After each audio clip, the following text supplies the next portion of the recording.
خریدا فاروقی کے پروگرام میں شرکت کیوں کی؟ شہباز گل فواد چودھری پر برس پڑے۔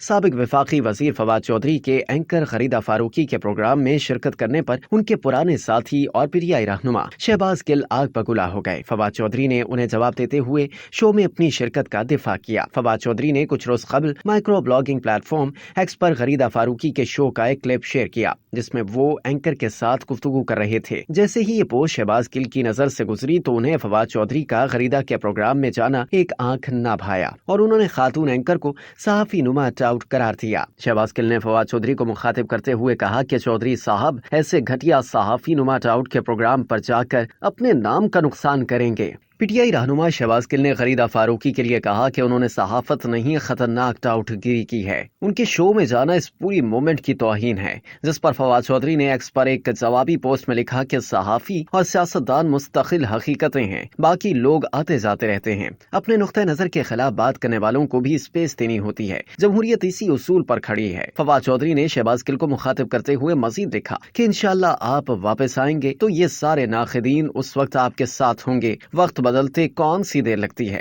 البتہ شہباز گل اپنے موقف پر ڈٹے رہے۔ انہوں نے ایک اور پوسٹ میں فواد چودھری کو بلا واسطہ شدید تنقید کا نشانہ بناتے ہوئے کہا کہ کچھ دوست خریدا اور ابصار عالم جیسے ٹاؤٹس کے پروگرام میں شرکت کر رہے ہیں، بہت برداشت کر لیا، ان کے ہاتھوں پر ہمارے لوگوں کا خون ہے، اب جو بھی ایسا ایڈونچر کرے گا اس پر کھل کر تنقید ہوگی، یہ گڈ کاپ بیڈ کاپ والا ڈرامہ بند کریں۔ ایک اور پوسٹ میں شہباز گل نے زاہد حسین، محمد مالک، بے نظیر شاہ، عارفہ نور، حامد میر اور محمد حنیف کو ایسی شخصیات میں شمار کیا کہ جو ان پر شدید تنقید کرتے ہیں لیکن وہ ان کا احترام کرتے ہیں۔ ساتھ ہی ایک مرتبہ پھر خریدا فاروقی کو تنقید کا نشانہ بناتے ہوئے شہباز گل نے کہا کہ یہ عورت صحافی نہیں ہے، اس نے صحافت نہیں کی، اس نے گندگی کا کام کیا۔ خیال رہے کہ پی ٹی آئی کی شدید ناقد ہونے کے سبب پارٹی کارکنان اور رہنماؤں کی جانب سے خاتون اینکر خریدا فاروقی کو سوشل میڈیا پر بہت تنقید کا نشانہ بنایا جاتا ہے۔